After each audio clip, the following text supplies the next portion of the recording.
संसार की समस्त विषमता का परित्याग करके समता में विराजमानता हेतु नित्य प्रयत्नशील जिज्ञासु वृंद, कल आपके सन्मुख जो चर्चा प्रारंभ की गई थी उसका संबंध समता से है। ये समता यानी प्रत्येक स्थिति चाहे अनुकूल हो या प्रतिकूल हो, इन अनुकूल और प्रतिकूल परिस्थितियों के जो कारण हैं, लाभ हानि, जय पराजय, मान अपमान इत्यादि, कहते हैं जितनी भी अनुकूल या प्रतिकूल परिस्थितियां हैं आप उनके दृष्टा बन जाए, आप उनके साक्षी बन जाए और क्या जाने ये परिस्थितियां आगमा पाइनो अनित्य है। ये जितनी भी परिस्थिति आई हैं जरूर जाएंगी। मैं इनके आने और जाने को देखने वाला हूं, इनसे प्रभावित होने वाला नहीं। हमारे जो दुखों का कारण है वो ये है कि इन आने वाली और जाने वाली परिस्थितियों को हम अपनी मान लेते हैं। हम इनको देखते नहीं हैं, इनसे जुड़ जाते हैं, चिपक जाते हैं और परिणामतः ये परिस्थितियां आपको सुख और दुख देने लगती हैं। लेकिन अगर यदि आप इन परिस्थितियों के आने और जाने को देखने वाले बने तो उस समय आपका इनसे जुड़ाव नहीं होगा, आप असंग हो जाएंगे। ऐसा नहीं कि शरीर से कर्म नहीं होंगे, मन से कर्म नहीं होंगे, वाणी से कर्म नहीं होंगे, होंगे, लेकिन उन कर्मों में आसक्ति नहीं होगी, उनमें चिपकाव नहीं होगा। बहुत सी बातें आपने सुनी होंगी कि भाई ये जो परमात्मा की प्राप्ति का मार्ग है बड़ा कठिन है, क्योंकि मन को लगाना पड़ता है और मन को लगाना, कहने लगे भाई वो तो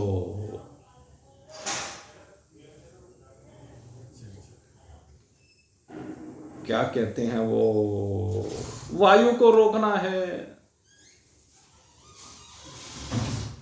वायु को रोकने के समान है। वायु अगर रुक जाए तो क्या होगा, सब मर जाएंगे। वायु अगर बहना बंद कर दे तो सब मर जाएंगे। तो मरना चाहते हैं क्या भाई? मन का धर्म है बहना, बहेगा। कोई ऐसा रास्ता नहीं है कि मन ना बहे। बहने का मतलब मन के अंदर संकल्प भी उत्पन्न होगा और फिर अनेकानेक विकल्प भी होंगे मन के अंदर। आप उन मन के संकल्प और विकल्पों को रोक नहीं सकते, लेकिन एक काम कर सकते हैं कि आप उनसे अपना कनेक्शन ना बनाएं, मन को अपने से पृथक समझ ले। मन अलग है, मैं अलग हूं, और आप व्यवहार में कहते भी हैं मेरा मन, यानी कि मन आप नहीं है, मन आपका है। इट मीन दोनों डिफरेंट चीज है। मन अलग चीज है और आप अलग चीज है। जैसे ये माइक है, माइक मैं कि माइक मेरा? ये माइक मेरा है, मैं इसका प्रयोग कर रहा हूं। इस माइक के माध्यम से आप तक मेरी आवाज पहुंच पा रही है। अगर यदि मैं इस माइक का प्रयोग ना करूं तो शायद मेरी आवाज आप तक नहीं पहुंच पाएगी। ये एक माध्यम बन गया इस आवाज को आप तक पहुंचाने का, लेकिन है तो मेरे चैनल में। और आप कहें कि मैं माइक, ऐसे मन है। मन संसार को दर्शाने का, संसार को दिखाने का एक साधन है, लेकिन आप मन नहीं है जो बार बार कहते हैं कि इस मय से मन को लगाए। ऐसे मन को लगाए जो मन के लगाए हरि पाए।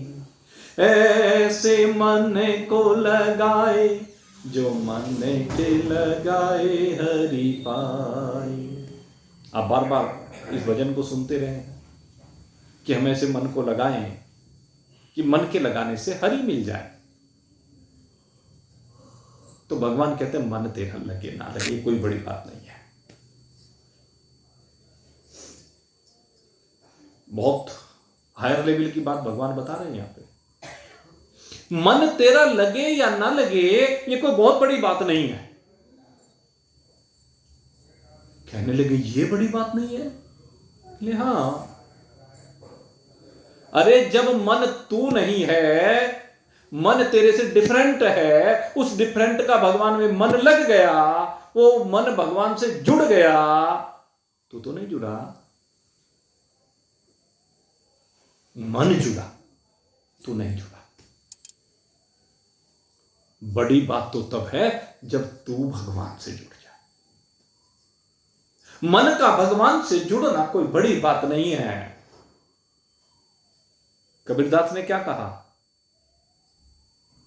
कर में तो माला फिर, मनवा तेरा चहुदिशी फिर। असली बात क्या है? मन तेरा चारों दिशा में फिरता है, कर में माला फिरती है। तेरे कर में माला फिरे ना फिरे, तेरा मन भगवान में फिरे ना फिरे, इस बात का कोई विशेष महत्व नहीं है।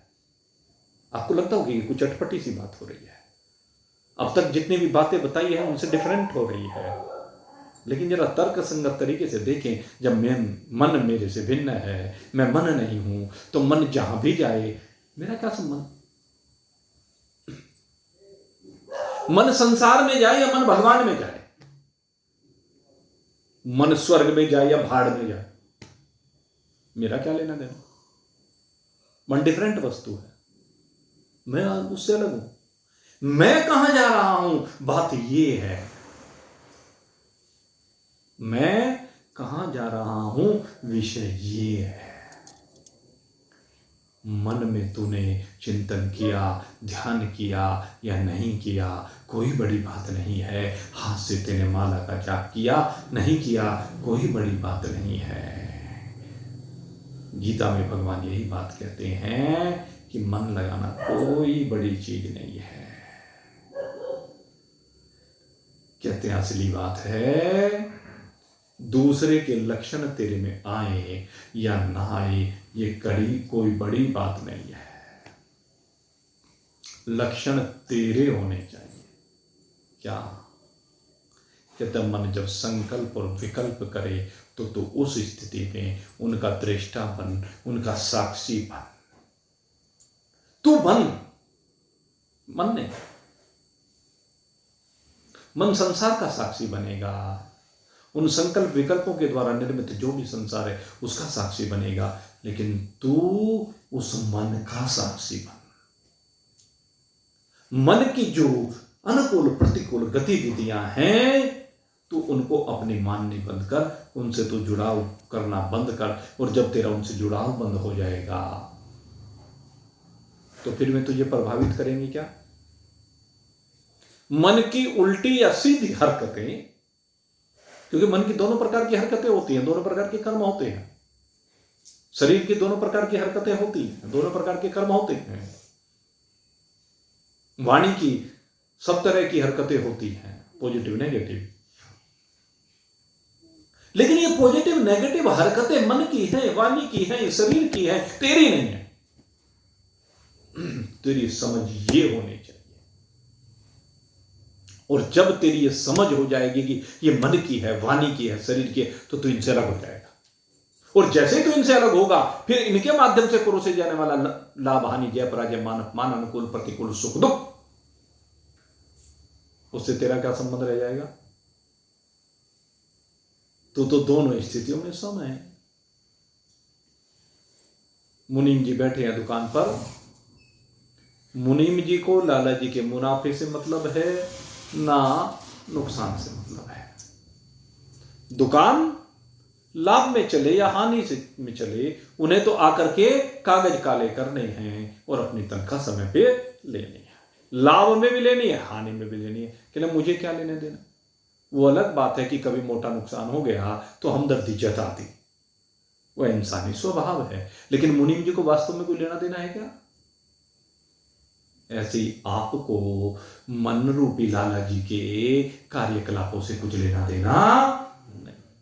तो इसको कहते हैं समता। भगवान कहते हैं चीज बड़ी ये है, तुम राम जी का भजन कर रहे नहीं कर रहे कुछ फर्क नहीं,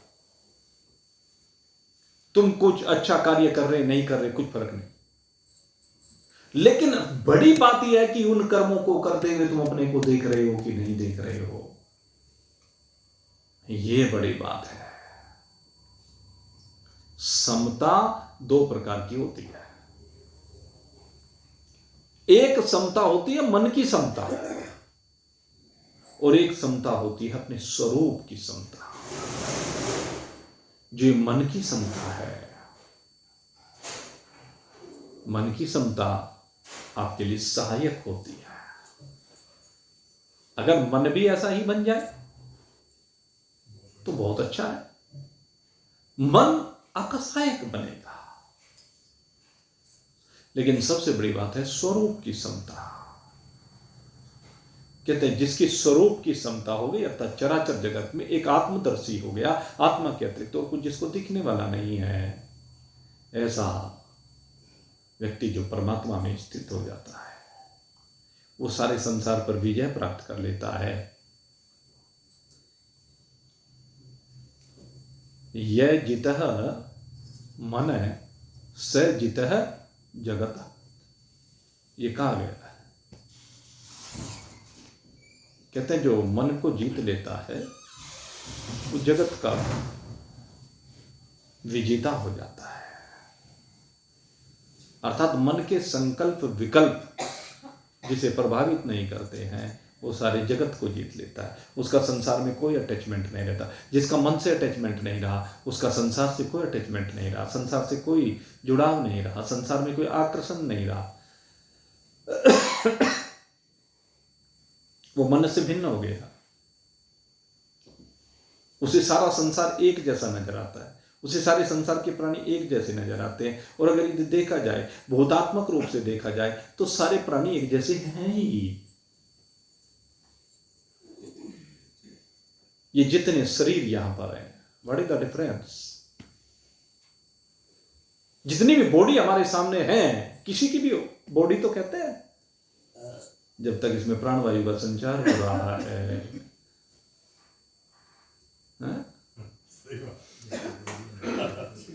तब तक ठीक है। उसके बाद क्या कहते हैं? बॉडी।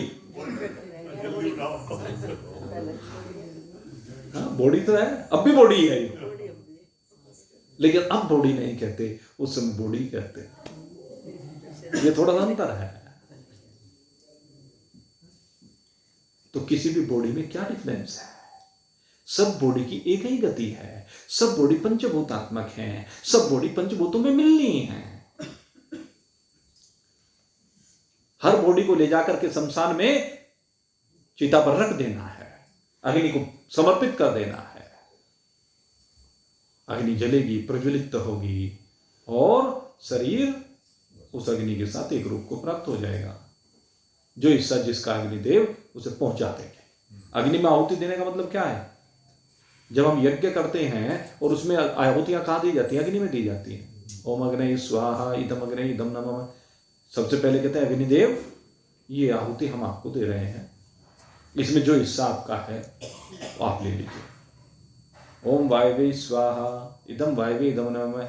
हे अग्निदेव, इसमें कुछ हिस्सा वायु का है, वो जो हिस्सा वायु का है वो वायु को दे दीजिए, उसका संबंध वायु से है। हम इस बॉडी को इसलिए समर्पित कर रहे हैं कि आप अपना हिस्सा तो रख लेंगे अपने पास, और जो वायु का हिस्सा वायु को दे दीजिए, जो आकाश का हिस्सा उसको दे दिया। ओम खम स्वाहा,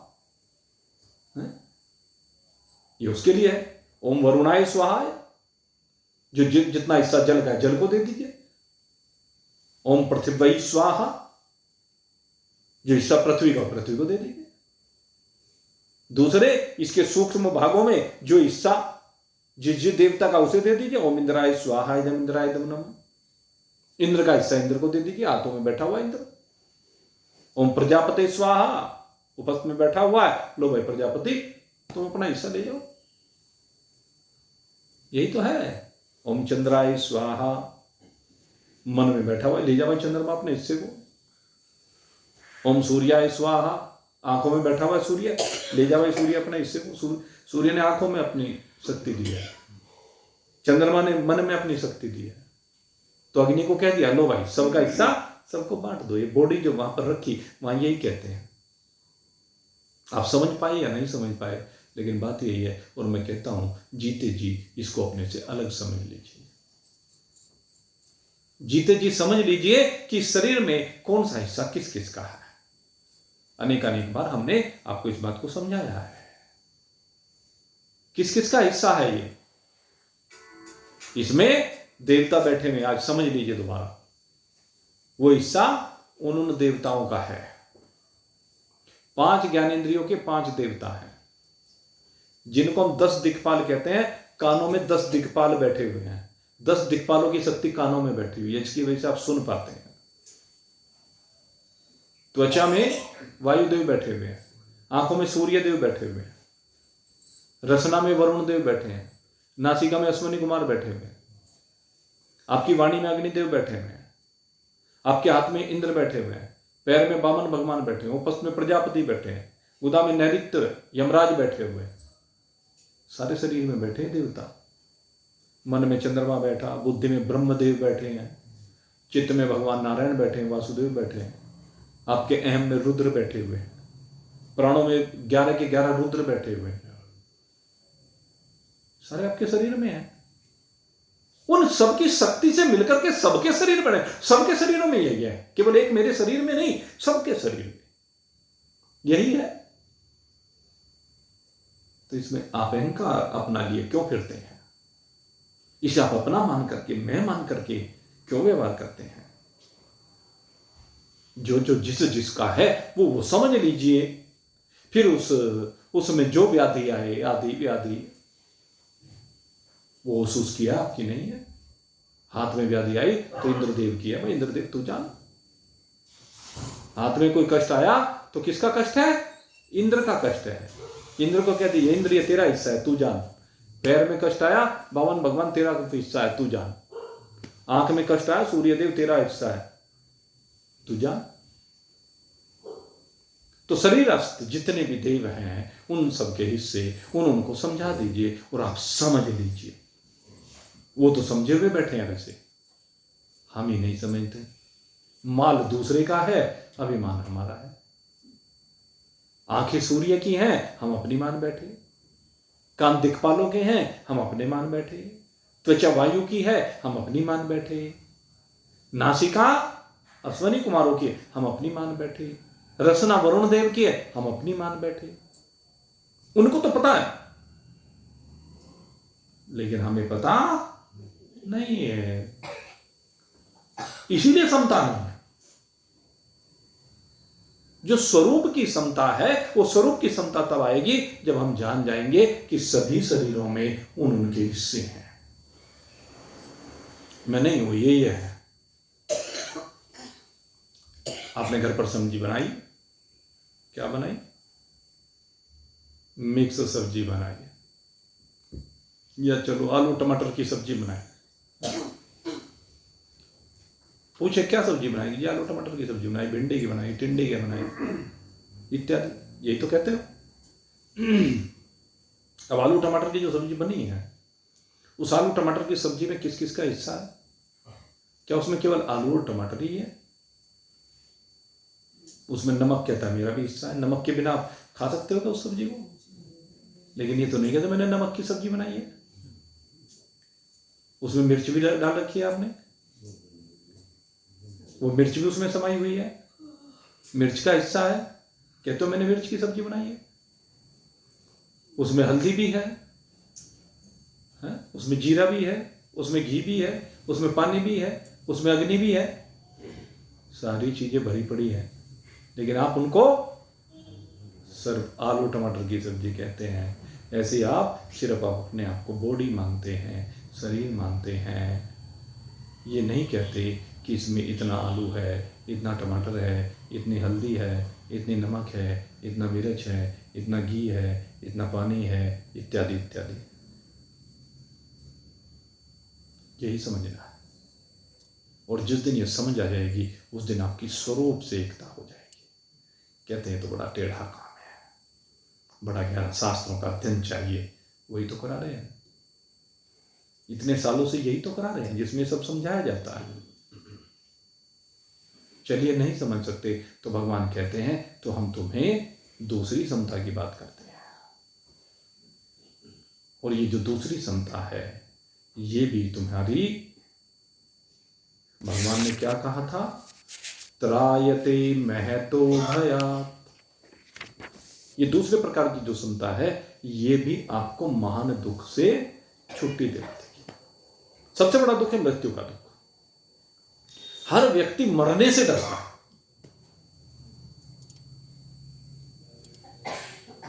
उसे लगता है कि मरने में बड़ा कष्ट होता है। नहीं भाई, मरने से नहीं डरता।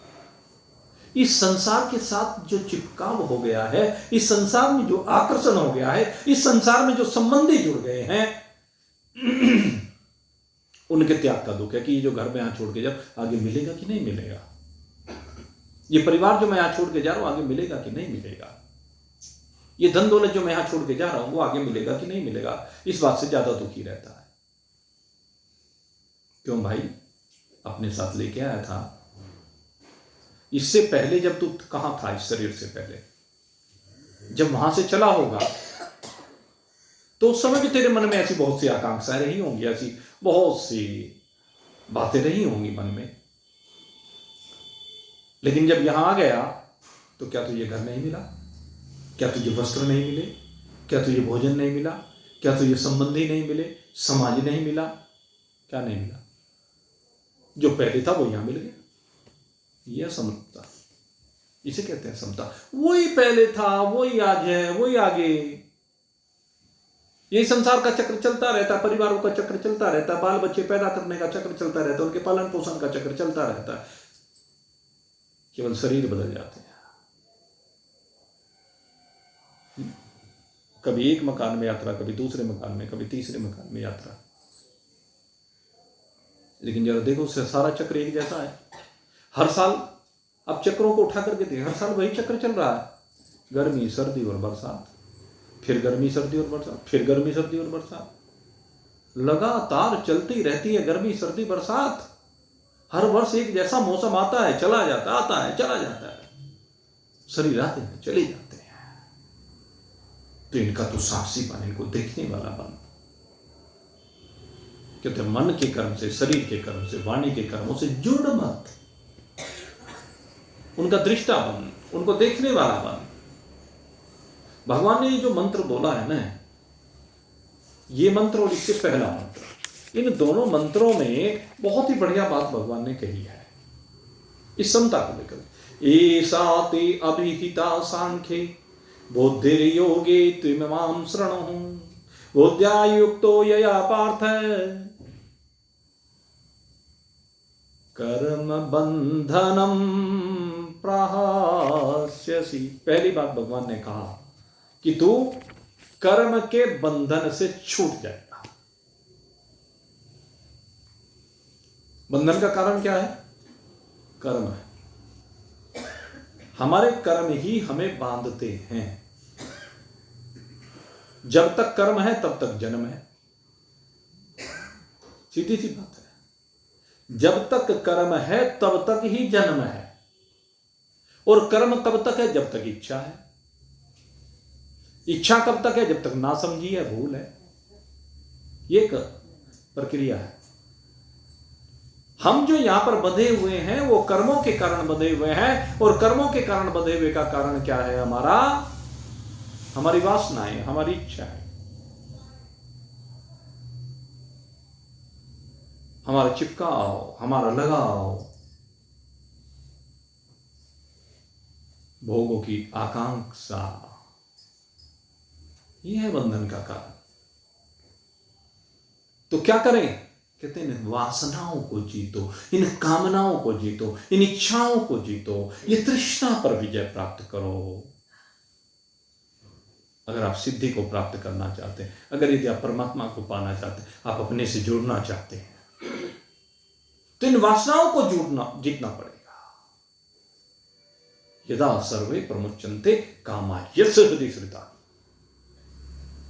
जब तक हृदय में बैठी हुई समस्त कामनाएं अक्षय को प्राप्त नहीं होंगे, एक भी कामना है।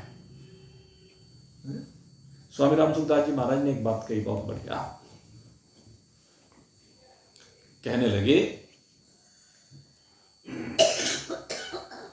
कहीं पर आग लग गई, बहुत बड़ा रुई का ढेर था, आग लग गई। लोग आए, आग बुझाने लगे, और देखा भाई धीरे धीरे धुआं सा उठ रहा है, तो आग बुझ गई। तो लोग अपना चले गए फिर। लेकिन कहते हैं फिर भी एक चिंगारी कहीं नीचे दबी रह गई, एक छोटी सी चिंगारी। अब वो जो छोटी सी चिंगारी रह गई, कुछ देर के बाद वो चिंगारी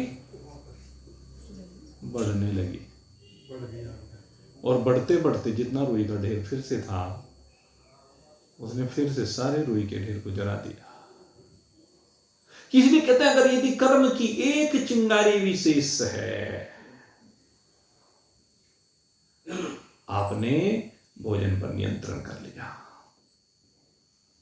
आपने वस्त्रों पर नियंत्रण कर लिया, आपने वाणी पर नियंत्रण कर लिया, आपने मन पे नियंत्रण कर लिया, आपने शरीर पर नियंत्रण कर लिया। लेकिन कहीं किसी कोने में एक छोटी सी आकांक्षा, कामना, वासना दबी रह गई, तो कहते हैं वो एक ही अनेक हो जाएगी, एक ही विस्तार को प्राप्त हो जाएगी। इसलिए 100% अटैचमेंट लो। क्या चाहिए? 100% अटैचमेंट समाप्त करना पड़ेगा। अगर यदि 1% भी अटैचमेंट शेष है, तो पुनः संसार खड़ा हो जाएगा। इस संसार के खड़े होने में देर नहीं लगती है, और इसका प्रत्यक्ष प्रमाण मैं आपको देता हूं। किसी के यहां कोई जवान मौत हो गई, मिलने जुलने वाली सभाएं आकर के सांत्वनाएं दी, बॉडी को लेकर के चल दिए, राम नाम सत्य है, सत्य बोलो गत्य है, भाई यहाँ कोई किसी का नहीं है, सबको एक दिन छोड़ के चले जाना है, काहे का मोह करें, काहे की आसक्ति करें, अरे जब कुछ अपना है ही नहीं, देखो ऐसे जल जाना है, ऐसे विनाश हो जाना है। अपने भावों को व्यक्त कर रहे हैं सब, अरे कुछ नहीं, सब झूठा, काहे के लिए झूठ बोल रहे हैं, काहे के लिए तिकड़मबाजी कर रहे हैं, धोखा कर रहे हैं। वहां पर बैठ करके पूर्ण वैराग हो जाता है। जो वहां जुड़ा हुआ है उसको पूर्ण वैराग हो गया कि कोई किसी का नहीं, कुछ नहीं है भाई, एक परमात्मा ही सत्य है, राम नाम सत्य है, सत्य बोलो गत्य है। केवल राम का नाम सत्य है, और राम के नाम के सारे गति है। ये वहां बैठकर सब कहने लगते हैं, एक वैराग हो जाता है। और उसके बाद बॉडी को, अग्नि को समर्पित कर दिया जाता है, आहुति दे दी जाती है उस यज्ञ वेदी पर।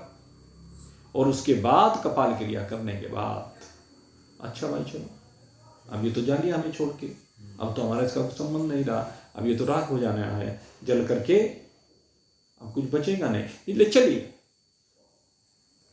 चलने लगते हैं सब। और जैसे जैसे चलते हैं आपस में बिछुड़ने लगते हैं, थोड़ी दूर तक बातें होती हैं, और उसके बाद एक दिन गुजरा, 2 दिन गुजरा, 13वीं तक का समय आया, 13वीं गुजर गई। उसके बाद सब अपने काम धंधे में पुनः लग गए, और फिर से वही आसक्ति है, वही चिपकाव है, वही संग्रह है, फिर वही राग है। वो शमशान वैराग्य कहाँ गया?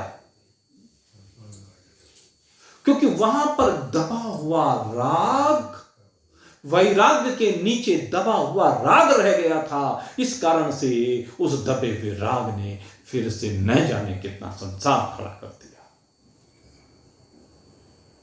इसलिए पूरे को मारना पड़ेगा, तभी कर्म बंधन से मुक्ति होगी। और इसके लिए आपको अपने गुणों को, जो 3 गुण है नहीं है, ये है बंधन का कारण, सतोगुण, रजोगुण, तमोगुण। 3 प्रकार की हमारी प्रकृति है, कभी सात्विक होती, कभी राजसी, कभी तामसी। संसार के दृष्टिकोण से सात्विक प्रकृति उत्तम मानी गई है, लेकिन न सात्विक हो, न राजसी हो, न तामसी हो। तीनों प्रकार की प्रकृति से परे आप गुणातीत हो जाए। इन गुणों के कारण हमारा प्रकृति से, संसार से संबंध जुड़ जाता है, उससे कार्य होने लगते हैं। और जब उन कार्यों से संबंध हो जाता है तो बंधन हो जाता है।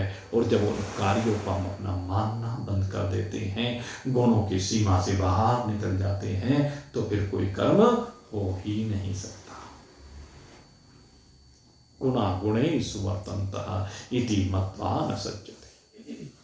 गुण ही गुणों में बरतते हैं, ये जब समझ में आ जाता है महान पुरुष की, तो गुणों से परे हो जाता है, गुणातीत हो जाता है। फिर न शुभ कर्म उसके होते हैं, न अशुभ कर्म होते हैं। पाप और पुण्य की सीमा से बाहर निकल जाता है, धर्म और अधर्म की सीमा से बाहर निकल जाता है।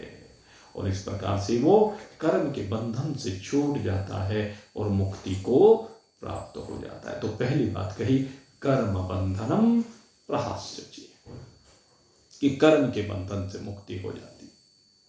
अब आगे भगवान ने कहा, नेहा विक्रम नाशोस्ति प्रत्यवायो न विद्यते। 2 बातें कही यहां पर।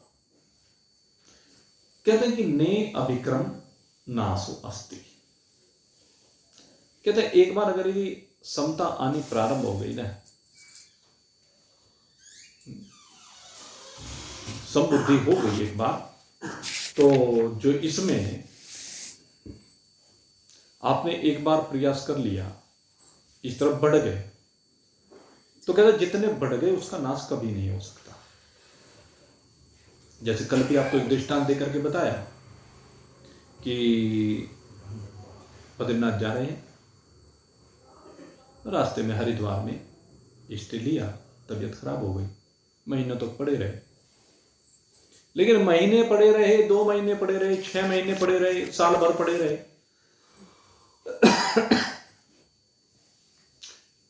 लेकिन उसके बाद फिर आपके मन में भावना आई कि मुझे बद्रीनाथ जाना है, तो यात्रा कहां से प्रारंभ हुई?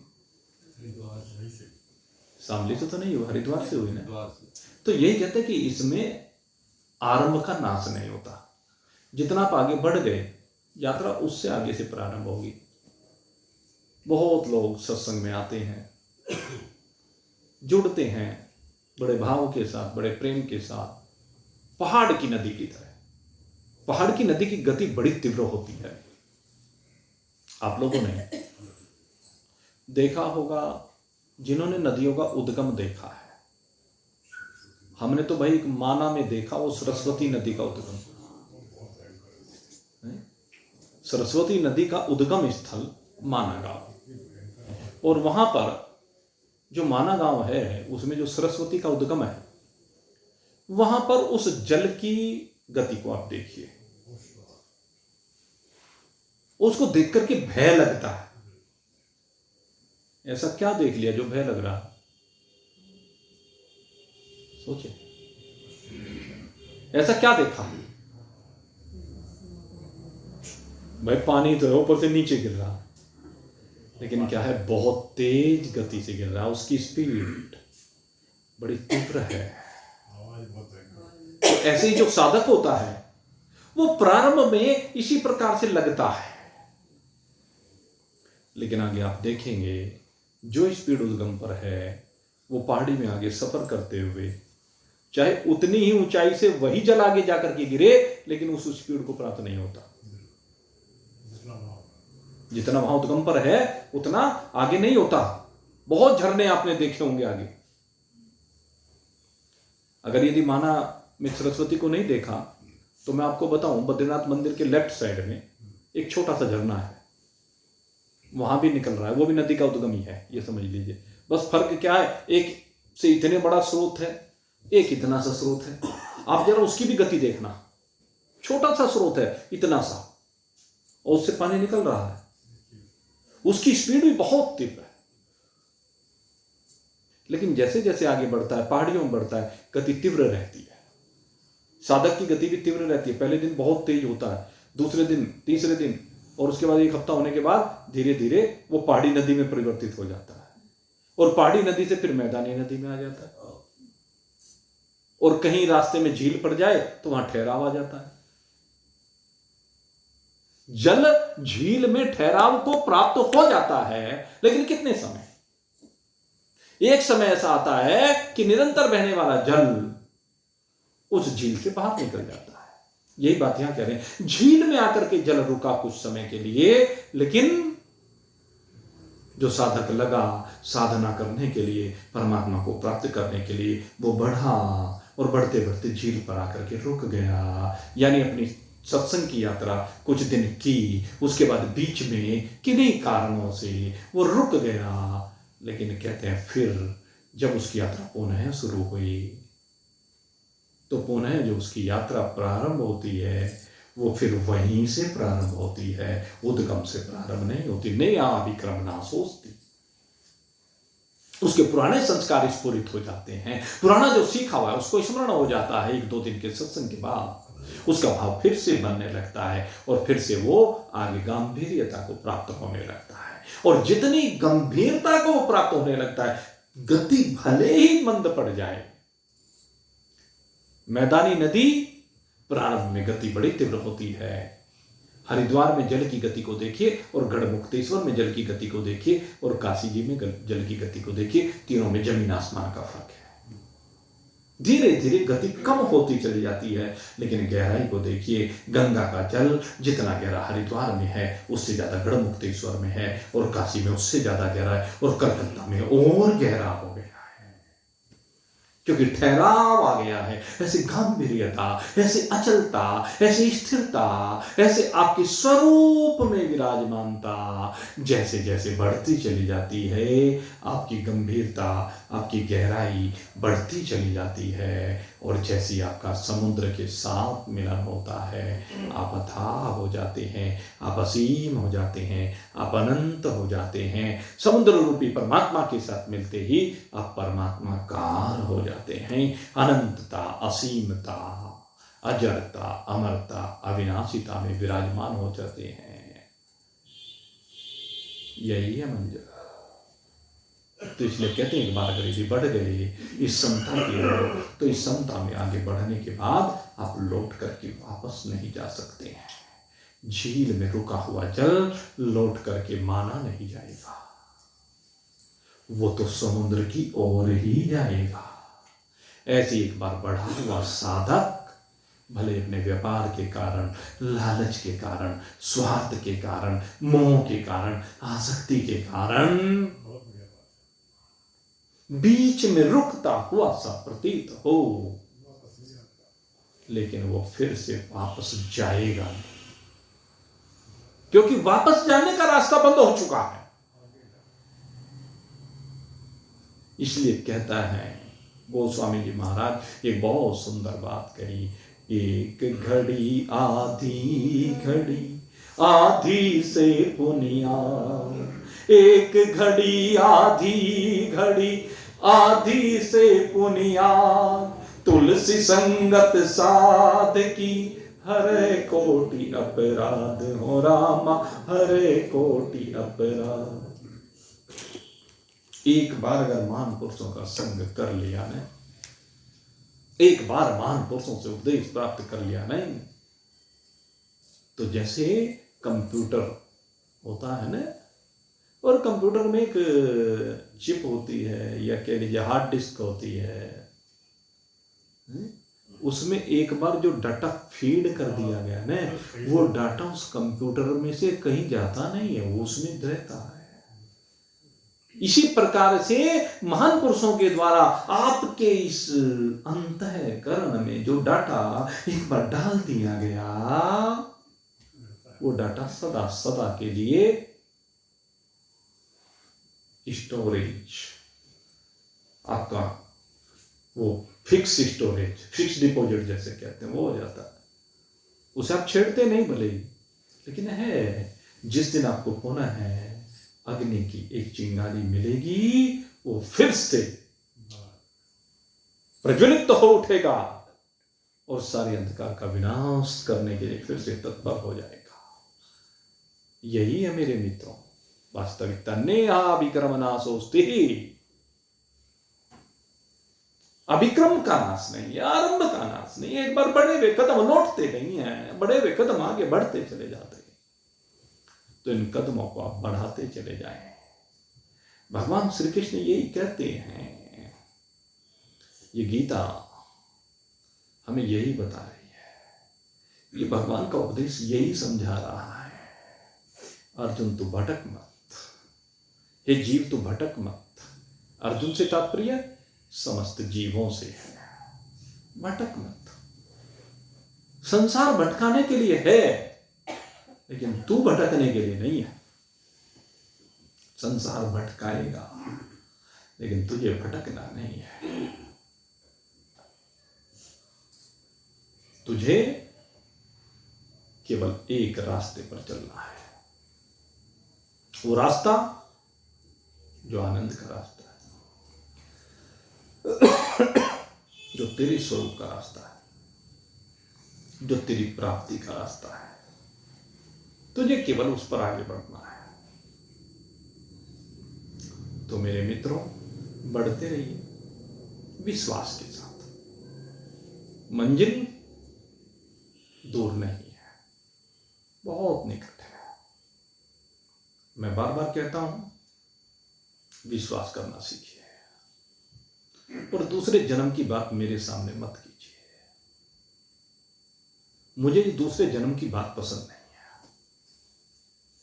वेदांत का सत्संग श्रवण करने के बाद भी आपका विश्वास अगर दूसरे जन्म में बना हुआ है तो अधूरापन है। क्यों कल्पना करते हो कि दूसरा जन्म होगा, इस जन्म में नहीं तो अगले जन्म में तो मुक्ति हो ही जाएगी? क्यों नहीं होगी भाई? इस जन्म में तेरे में जन्म है ही नहीं, मरण है ही नहीं, तो मुक्ति है। कर्म बंधन प्रहास्यसि। ये बार बार जन्मों की बात करना, मरने की बात करना, न जायते म्रियते व्याघ्राचिन्नाय भूत्वा भविता मानव से मृत्यु मापने तो यही नाने पश्यति। मृत्यु तो उसकी होती है जो अनेकता को देखता है, जो परमात्मा को नहीं देखता, अपने स्वरूप को नहीं देखता, उसकी मृत्यु होती है। और तुम अपने को देखने का प्रयास कर रहे हो, इस लाइन पर आगे बढ़ रहे हो, और जिस लाइन पर एक बार आगे बढ़ गया, अगली बात भगवान यही समझाने जा रहे हैं। और ये बात मैं कल समझाऊंगा आपको कि जब आप एक बार इस पर बढ़ गए हैं, अब आपकी मृत्यु हो ही नहीं सकती। इस बात की गारंटी लेता हूं भगवान के बिहाफ पर, क्योंकि भगवान ने ये गारंटी दी है मेरे को, आपकी मृत्यु नहीं हो सकती। ये बात कल आपको समझाएंगे। प्रत्यवायो न विद्यते स्वल्पम स्वल्पमपि यस्य धर्मस्य त्रायते महतो भयात्। ये जो महतो भयात् है, यानी मृत्यु महतो भयात्, इससे मुक्ति कब होगी? जब मृत्यु से मुक्ति हो जाएगी। तो कैसे? एक गुरु का उपदेश यही होता है। एक गुरु भाव से पार ऐसे उतारता है, और वो क्या चीज है वो कल आपके सामने फिर से रखने का प्रयास करेंगे। आज तो अब यहीं पर इस सत्संग को विश्राम दे रहे हैं। बोलिए सच्चिदानंद भगवान की जय।